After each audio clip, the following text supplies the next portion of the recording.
Indonesia menjadi tuan rumah hajatan parlemen terbesar sedunia, yakni Inter-Parliamentary Union Assembly di Nusa Dua Bali. Dan Ketua DPR RI Puan Maharani akan memimpin sidang-sidang selama gelaran IPU ke-144 yang mengambil tema bagaimana parlemen bergerak untuk mengatasi perubahan iklim dunia.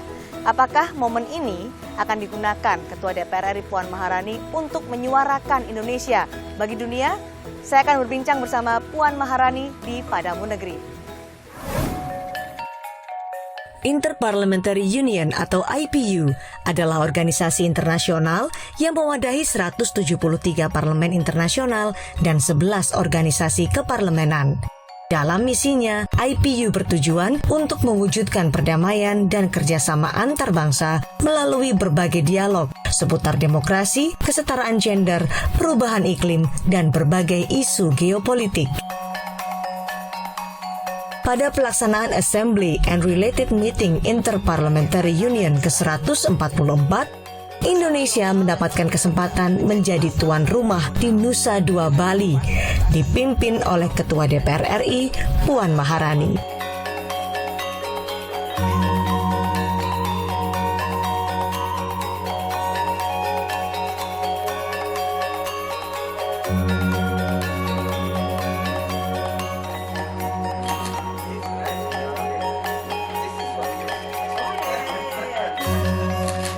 Mbak Puan, apa kabar? Alhamdulillah baik. Baik ya, sehat banget nih semangat menuju IPU 144. Capek nggak sih Mbak? Ya capek lah. Karena kan heboh banget ini, bukan heboh ya, tapi heboh in term adalah positif. Ini adalah momen Indonesia untuk bisa menjadi pemimpin delegasi di IPU. Apa persiapannya Mbak? Ya persiapannya udah dari hampir setahun yang lalu. Udah kita persiapan. Tadi saya baru saja bertemu dengan Presiden IPU plus Sekjennya yang mengatakan bahwa 8 bulan yang lalu waktu Madam Speaker minta supaya Indonesia menjadi tuan rumah IPU yang 144, mereka yang mengatakan kita masih berpikir bisa nggak ya, ternyata diragukan. Iya, karena kan masa pandemi, pandemi COVID kan. Apakah itu hibrid, apakah itu Zoom, apakah sekarang bisa datang fisik? Alhamdulillah semua bisa datang fisik.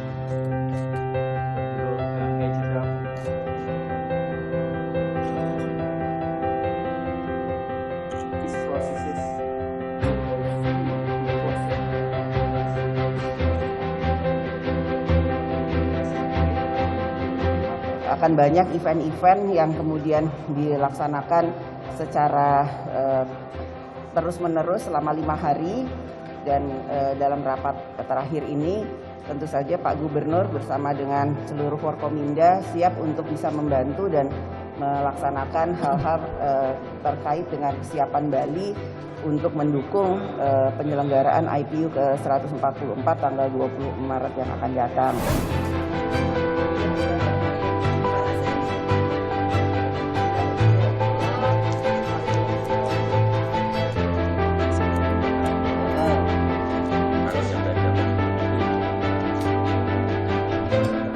Inter-Parliamentary Union 144. Ya. Ini kan kerennya adalah hajat forum parlemen terbesar sedunia ini dipimpin oleh Mbak Puan. Alhamdulillah. Kebetulan pas saya jadi Ketua DPR, Indonesia bisa menyelenggarakan ke-144. Walaupun ini bukan yang pertama kali loh Indonesia menyelenggarakan sidang IPU. Tahun 2000 kita pernah, tahun 2007 kita pernah, tapi setelah 2007 baru sekarang tahun 2022. Berarti ada sekitar jeda 15 tahunan ya, baru kita menjadi pemimpin IPU 144 ini sekarang ya, ke-144.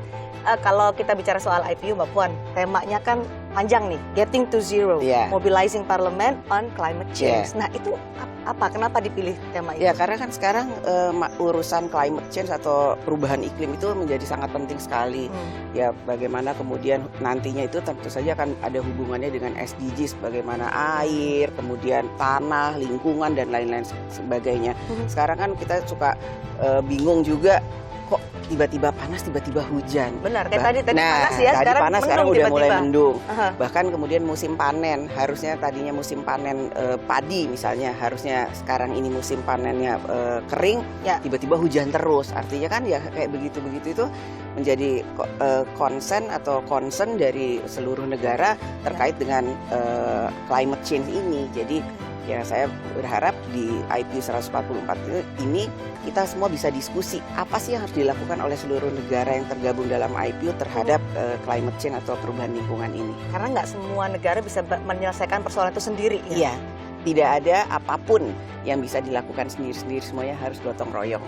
Inilah visi dari IPU. IPU.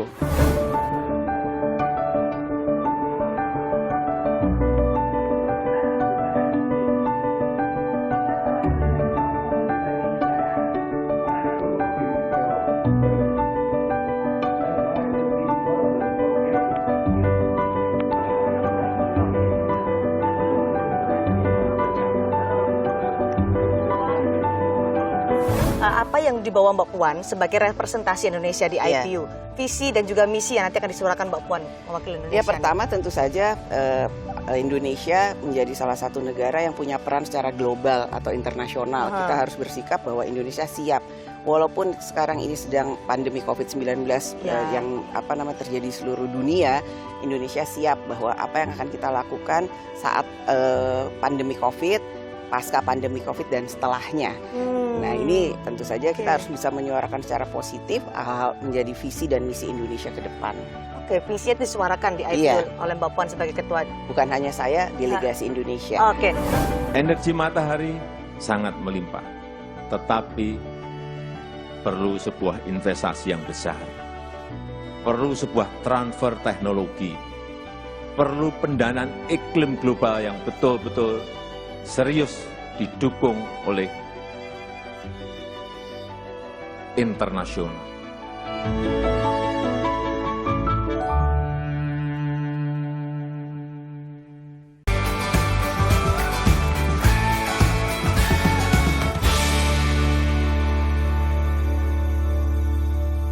Perubahan iklim adalah salah satu yang dibahas dalam sidang IPU ke-144. Selain perubahan iklim, sidang juga membahas penanganan pandemi, demokrasi, dan hak asasi manusia hingga isu keamanan serta perdamaian dunia. We share same values, Indonesia and IPU. The values of democracy, of dialogue between people and countries, the principles of the state of law, the rule of law as essential to have a better society, to fight against climate change, to promote democracy. Sementara Ketua DPR RI Puan Maharani menilai Indonesia bisa berperan aktif dalam menyelesaikan permasalahan global. Kali ini tentu saja akan menjadi sangat strategis karena sebagai tuan rumah, Indonesia dapat berperan aktif dalam menyelenggarakan dan menyelesaikan masalah-masalah global. Sebagai tuan rumah penyelenggara, maka secara otomatis Ketua DPR RI akan memimpin seluruh persidangan sebagai President of Assembly.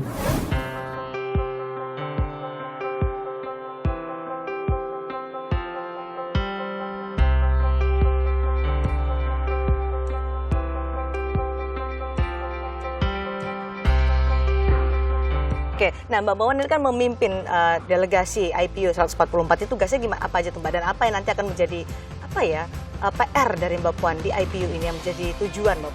Ya, yang pertama, insya Allah IPU ini berjalan dengan aman, lancar, sukses dan sesuai dengan apa yang menjadi harapan penyelenggaraan IPU ini. Dan karena sebagai tuan rumah, jadi saya menjadi presiden assemblinya yang akan memimpin sidang-sidang yang ada di IPU ini. Ya, sementara itu karena ini kan pembukaannya masih tanggal 20. Betul. Jadi harapan saya itu dulu, bahwa nanti dinamika di masa-masa sidang yang kita lihat lagi. Mbak Puan kan sebagai pemimpin sidang tadi, sidang assembly semua dipimpin oleh Mbak Puan. Dianggap nih oleh para pengamat banyak berharap kepada Mbak Puan. Mbak Puan ini menjadi momentum bagi Mbak Puan sebagai seorang pribadi ketua DPR perempuan pertama Indonesia, dan juga momen untuk Indonesia nih bisa menunjukkan kepemimpinan di forum internasional. Menanggapi pendapat-pendapat itu bahwa Mbak Puan harus memanfaatkan momen ini, itu gimana? Yang Alhamdulillah kalau kemudian ada harapan dari yang lain, ini menjadi tantangan bagi saya. Jangan jadi beban tapi ya, Pak. Bukan beban tapi tantangan. Bahwa ya yang saya harapkan yaitu kembali IPU ini bisa berhasil sukses membawa negara Indonesia, dan khususnya kenapa kami pilih Bali, saya juga ingin membuat Bali bangkit, lokal pariwisatanya kemudian bangkit kembali. Kan Bali ini di dunia internasional ini gaungnya cukup baik lah dari dulu. Indonesia itu Bali itu termaksud yang ada di Indonesia lah, gitu kan. Bicara Bali bicara Indonesia. Destinasi yang orang selalu tahu lah ya soal Bali. Pertama itu, dan juga ingin menunjukkan bahwa Indonesia siap. Kita juga akan menuju ke presidensi G20 kan. Saya juga mendukung pemerintah atas nama Indonesia bahwa kalau penyelenggaraan IPU ini bisa berhasil menunjukkan ke dunia internasional, artinya Indonesia pun insya Allah siap menjadi presidensi G20. Sidang ini resmi dibuka oleh Presiden Republik Indonesia Joko Widodo pada tanggal 20 Maret 2022 dan berlangsung hingga tanggal 24 Maret 2022. Sidang tahun ini mengambil tema Getting to Zero, Mobilizing Parliaments to Act on Climate Change. Puan Maharani menilai IPU menjadi salah satu sarana untuk menentukan nasib dunia yang harus didukung oleh komitmen tinggi para anggota yang tergabung dalam mewujudkan agenda global. Kalau sudah siap, semua berjalan lancar, apa sih Mbak yang dibawa secara konkret untuk masyarakat Indonesia dirasakan dari IPU itu? Ya, IPU ini kan forum internasional yang kalau di Bali pasti lokal pariwisata. Itu konkret lah saya rasa. Ini saya juga koordinasi dengan Pak Gubernur, Bu Gubernur, Forkompimda. Ayo dong kita gotong royong sukseskan IPU 144 itu supaya kembali gaung Indonesia itu kemudian terdengar lagi di dunia yang terbaik kan. 178 negara yang menjadi anggota IPU, dan kemudian hampir 1.000 orang akan datang ke IPU. Biasanya itu lebih dari 1.000 orang, tapi karena masa pandemi kan kita batasi. Terus akan ada insya Allah 33 ketua parlemen. Artinya kan saya harap mereka itu kan membawa nama Indonesia ke negaranya masing-masing, dan implementasinya secara konkret ya dalam forum-forum internasional yang akan datang, Indonesia itu akan diakui. Indonesia akan diakui. Saat ini bersuara untuk climate change yang menjadi masalah kita nanti di kemudian hari. Soal pandemi COVID juga dibahas nggak, Mbak? Iya, khususnya pandemi COVID, bahwa ya dengan pandemi ini kita tuh harus ngapain sih? Apakah kita terus berdiam diri setelah 3 tahun ini? Kan nggak bisa. Setelah recovery mau apa, bagaimana, dan ini semua hanya bisa kita lakukan tuh secara gotong royong. Saya selalu gotong royong karena ya nggak mungkin lah, apalagi menghadapi musibah yang sebesar ini, pandemi COVID seluruh dunia, nggak bisa tidak ada satu negara pun bisa sendirian. Tidak ada satu negara yang bisa sendirian. Itu pesan pentingnya ya. Semua harus gotong royong. Ini IPU, intisari dari IPU ke-144 di Nusa Dua Bali. Selama 4 hari gelaran, itu nanti apa yang kemudian diajak oleh Mbak Puan kepada seluruh peserta IPU, mengetahui Bali, soal COVID-19, soal climate change, kan banyak banget yang akan banyak sekali agendanya. Itu agenda utamanya. Nanti tentu saja akan banyak sekali juga agenda-agendanya. Salah satunya nanti juga akan ada sidang Women Parliamentarian yang dihadiri oleh seluruh anggota parlemen yang ada di perempuan yang ada di dunia di anggota IPU ini, dan saya pun nanti akan bicara di situ. Juga speaker perempuan akan datang ke situ. Wah, ini keren khusus banget. untuk perempuan, sidang Women Parliamentarian. Wow, ada khusus sidang untuk perempuan dari IPU 144 ini membahas soal kesetaraan gender dan bagaimana memberdayakan perempuan. Ini kan Mbak Puan banget nih. Orang kalau melihat Mbak Puan adalah seorang ketua DPR RI perempuan pertama di Indonesia. Diharapkan juga Mbak Puan punya misi untuk bisa memberdayakan perempuan di Indonesia. Kita bahas lebih lanjut ya Mbak di sana. Bisa menjadi tuan rumah IPU ke-144. IPU di Bali ini tentu saja akan menjadi sangat strategis karena sebagai tuan rumah, Indonesia dapat berperan aktif dalam menyelenggarakan dan menyelesaikan masalah-masalah global. Pada situasi pandemi saat ini, alhamdulillah IPU ke-144 akan dihadiri oleh 115 negara dan delegasi yang akan hadir mencapai 1.000 orang, dan ketua parlemen yang akan hadir berjumlah 33 orang.